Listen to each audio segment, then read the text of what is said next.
क्या नाक बजा रहा है?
एक डाल पर तोता बोले,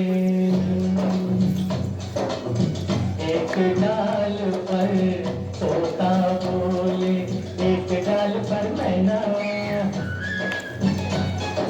दूर दूर बैठे हैं लेकिन प्यार तक भी है ना, बोलो है ना, है ना, है ना। एक डाल पर तोता बोले, एक डाल पर मैं तेरे नैनों की निंदिया, तू मेरे दिल का चैन, बोलो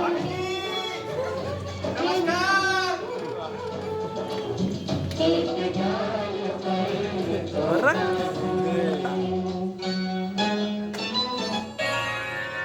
तू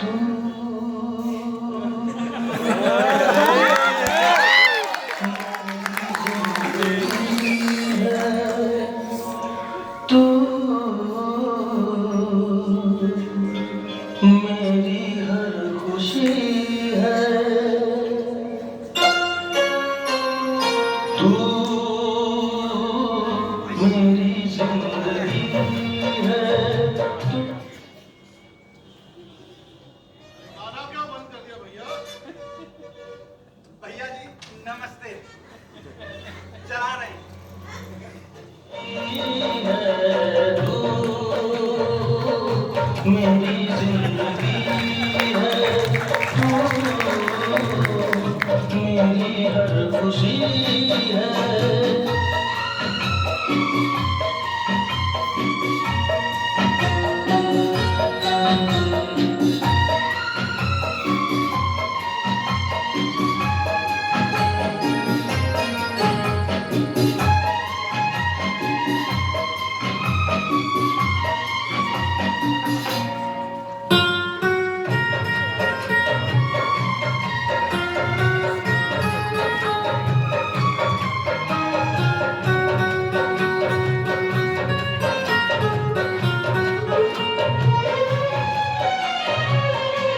पहली मोहब्बत का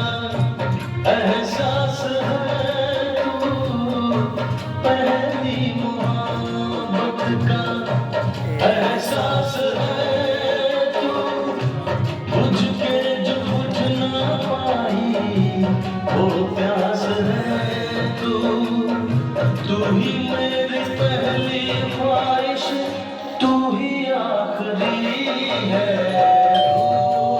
तू मेरी जिंदगी है, तू मेरी हर खुशी है।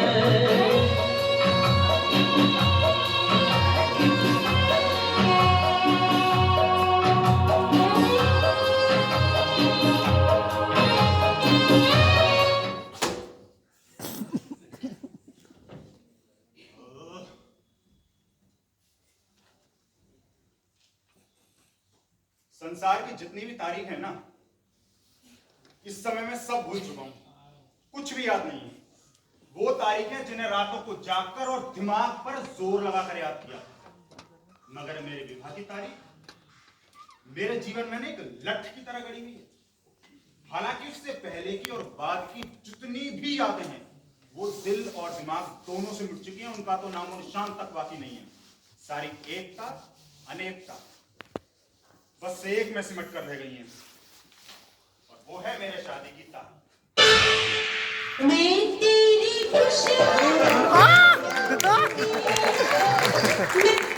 मैं चाहता हूं इसे भूल जाऊं, लेकिन जिसे रोज याद किया जाता हो ना, उसे कैसे भूला जा सकता है?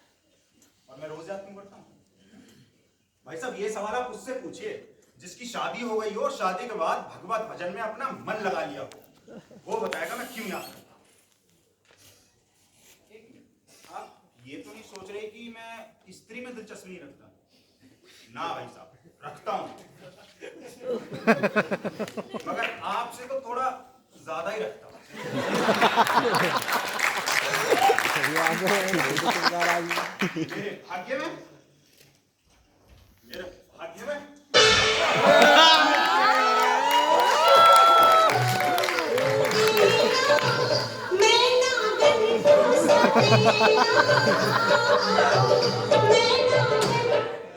मेरे भाग्य में ना खुशियां अंग्रेजी नहीं है। क्यों? क्योंकि मैं चित्र का दूसरा पक्ष देखता हूं। एक पक्ष जितना आपको अच्छा लगता है ना, दूसरा उतना ही खतरनाक होता है। जैसे शाम हुई, आप किसी बच्चे को साथ में लिए किसी तेल या ईंधन की दुकान पर लंबी लाइन में खड़े हो दिख जाते हो, और रात हुई आप आटे की पोटली बगल में दबाकर गलियों से जो जाते हो ना भाई साहब, 360 की स्पीड पे, ऐसा लगता है मानो आपने चोरी की और पीछे पुलिस पड़ गई हो। ये हालत हो जाती है, और यहीं नहीं रुकते आप। सुबह होती है, सूर्य निकलता है, और आप किसी बच्चे को गोद में लिए किसी होम्योपैथ डॉक्टर की दुकान पर सुबह सुबह लंबी लाइन में खड़े हो दिख जाते हो। डॉक्टर साहब जी, हमारे छोरा सुबह से टट्टी लग रही है, कुछ दवाई दे दो। ऊपर से अगर आइसक्रीम वाले या सब्जी वाले की आवाज आपके बच्चे के कान में पड़ गई, और आपका बच्चा जो रोना शुरू ऐसे मेरे तो प्राण सूख जाते हैं। वैसे मैंने ऐसे बहुत से बापों को देखा है जो दफ्तर से लौटते समय 2-4 पैसे की मूंगफली या रेवड़ी लेकर जल्दी जल्दी खाते चले आते हैं कि घर पहुंचने से पहले ही ये खत्म हो जानी चाहिए। सिक्के का एक पक्ष तो मेरे लिए बहुत अच्छा है, और दूसरा खतरनाक, जिसके सामने तो मेरा सारा प्यार, सारी मौलिकताएं, सारी रचनाशीलता पता नहीं गायब हो जाती है। हाँ, मैं जानता हूं कि जाल के नीचे सभी को जाना है, लेकिन यह भी याद रखना, जो जाल जितना ही रंगीन और गाहक होगा ना, उसका दाना उतना ही घातक और विषैला होगा।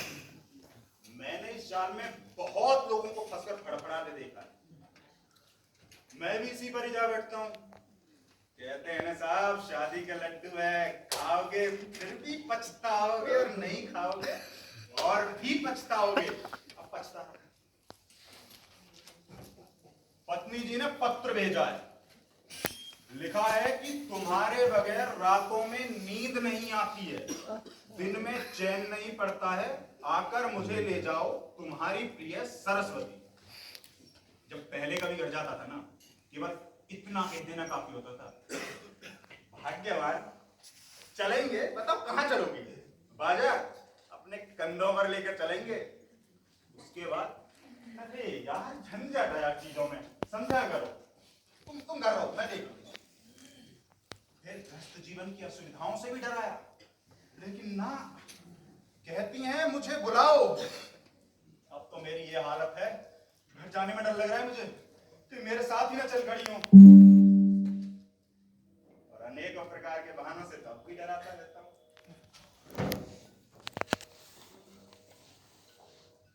आप भाई साहब कुछ बताएंगे मुझे, क्या लिखूं? अनुभव ही रखते हैं मुझे आप। बताइए जरा। हाँ, आ गया।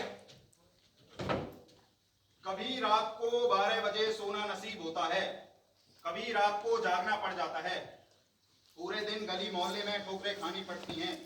बस ये समझ लो कि नंगी तलवार हमेशा सिर पर लटकी रहती है। हाँ, मैं एक बंगले की तरफ जा निकला। उन साहब ने मुझसे पूछा कि तुम्हारा नाम क्या है और तुम्हारा पद क्या है।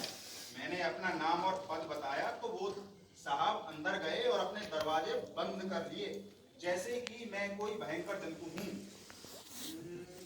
हाँ, मैं पिछले हफ्ते रेलगाड़ी में सफर कर रहा था। मित्रगण मेरे साथ थे। एक साहब ने मेरे सूटकेस पर मेरा पता, मेरा पद और नाम देखते हुए अपना सूटकेस खोला, उसमें से रिवॉल्वर निकालकर गोलियां भरी, जैसे वो मुझे जता देना चाहते हैं कि वो मुझसे सचेत हैं। अब देखो, तुम यहाँ आओगी ना तो तुमसे यहाँ कोई बात नहीं करेगा, तुम्हें विचित्र निगाहों से देखेंगे, बड़ी समस्याएं होगी। अब तुमसे कोई बात नहीं करेगा तो मुझे बिल्कुल भी अच्छा नहीं लगेगा। इसलिए कहता हूँ तुम घर पर रहो, कुशल मंगलता से रहो, खुशी से रहो। तुम्हारा प्रिय रमेश।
लिखा है, तुम क्या बहाना करते हो, मैं एक नहीं सुनूंगी और सीधे चली आऊंगी।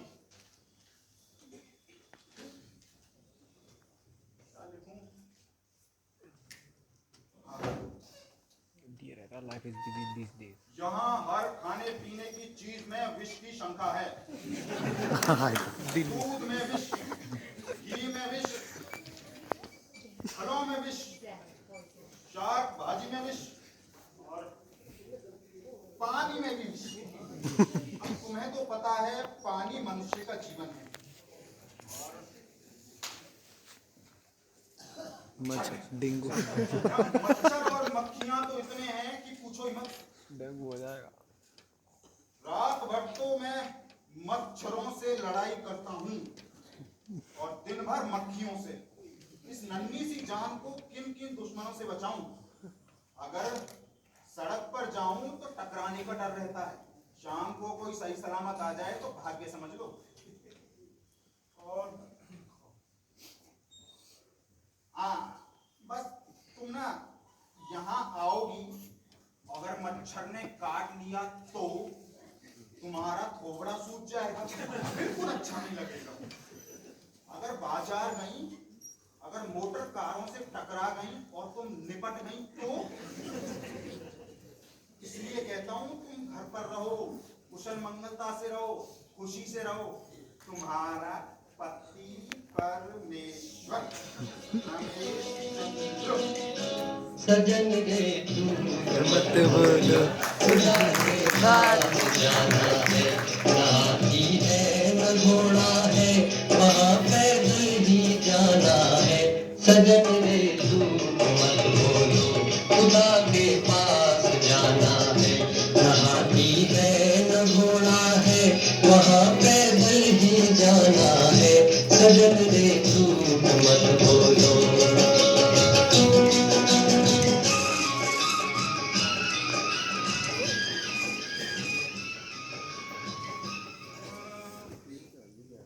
चांदनी रात थी, हम झाड़ियों के पीछे लेटे हुए थे। मेरी उंगलियां उसके कुर्ती के बटन में खेल रही थीं। पहला बटन, फिर दूसरा बटन। उसकी तेज सांसों की गर्माहट को मैं महसूस कर पा रहा था। और फिर तीसरा बटन।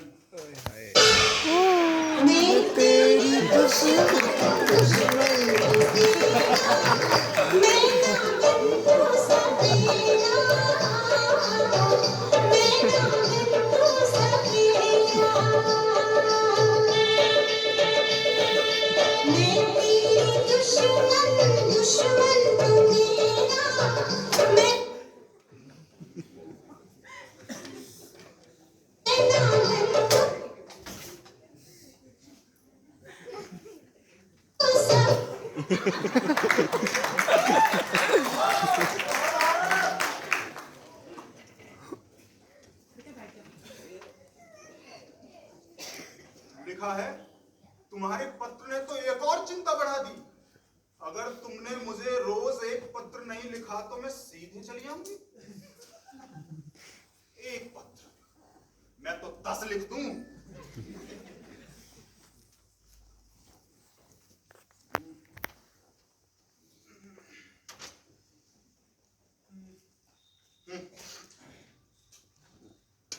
ये घर हैं या चिड़िया के पिंजरे? हवा तो बिल्कुल नहीं आती है, रोशनी सदियों तक नहीं आती है। और यहाँ इतनी बदबू है कि उस बदबू की वजह से लोग बीमार पड़ जाते हैं। Typhoid, malaria, dengue, chikungunya, TB, corona. और भी कोई है क्या?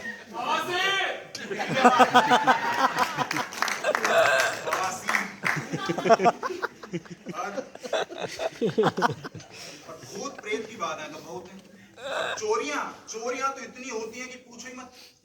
मेरा रेडियो था, परसों चुरा के ले गए उसे। कुर्सी, उसे तो पिछले हफ्ते ही चुरा के ले गए थे। अब मैं जमीन पर बैठकर पढ़ता हूँ। और कल तो मेरे पड़ोस में एक दुर्घटना हो गई।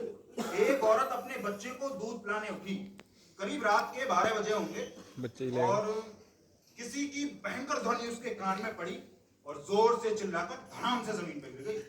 महीनों की दवा दारू के बाद अच्छी हुई है। अब रातों में सोती है ना तो कानों में रुई लगाकर सोती है। अब तुम यहाँ आओगी, अब देखो भूत प्रेत की बाधाओं के चलते और तुम्हें कोई ले गया तो? इसलिए कहता हूँ तुम घर पर रहो, कुशल मंगलता से रहो, खुशी से रहो। मैं पैसे भिजवाता रहूंगा और एक नई साड़ी भी भिजवाऊंगा। तुम्हारा प्रिय रमेश चंद्र।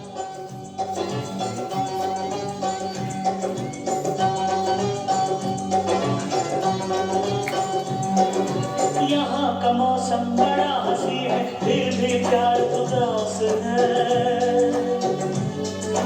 तुमसे कहना दूर सही मैं, दिल तो उन्हीं के पास है।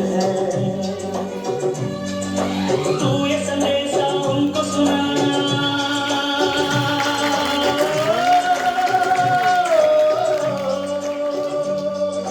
तू ये संदेशा उनको सुनाना, मैं पीछे आया।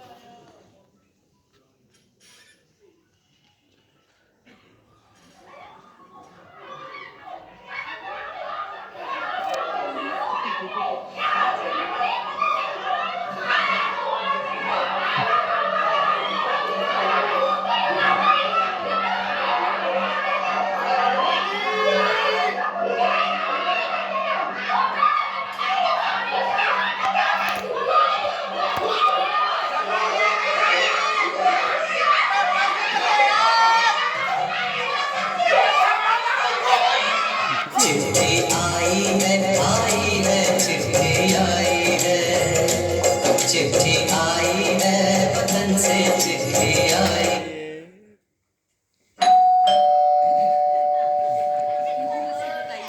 आया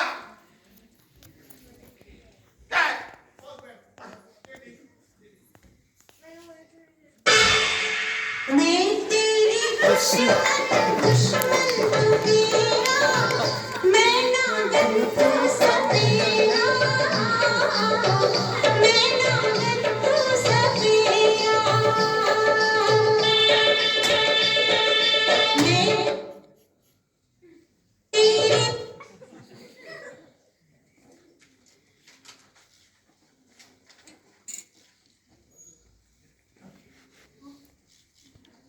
लिखा है।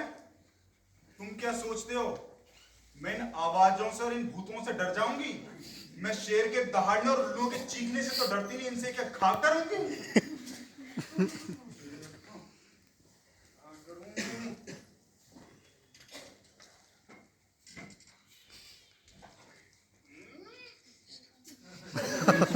मिल गया।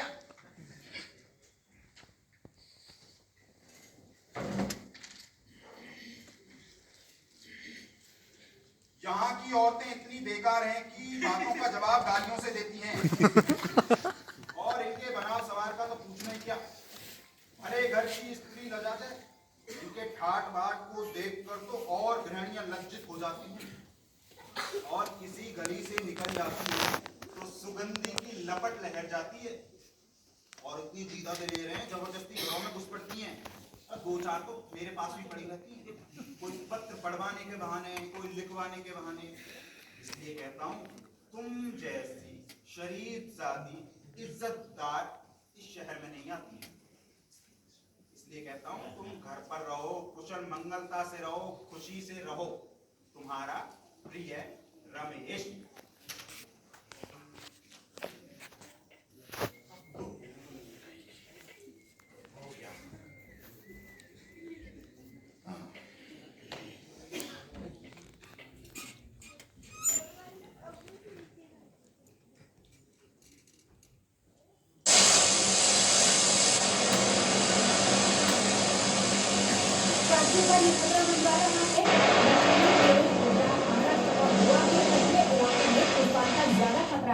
मौसम विभाग के मुताबिक अरब सागर में बन रहा दबाव का क्षेत्र 17 मई को अत्यंत भीषण चक्रवाती तूफान में तब्दील हो सकता है। चक्रवाती तूफान ताउते के चलते गुजरात के कच्छ, सौराष्ट्र के समुद्री इलाकों में साइक्लोन को लेकर कोस्ट गार्ड अलर्ट पर है। कोस्ट गार्ड ने मछुआरों को समुद्र में न जाने की सलाह दी है। कोस्ट गार्ड के जहाज और हेलीकॉप्टर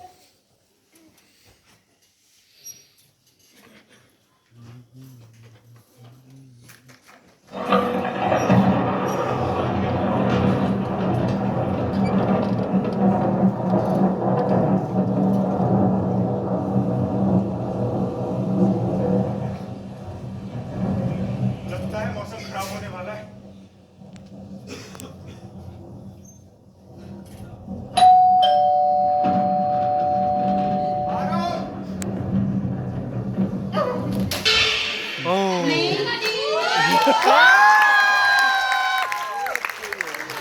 मैं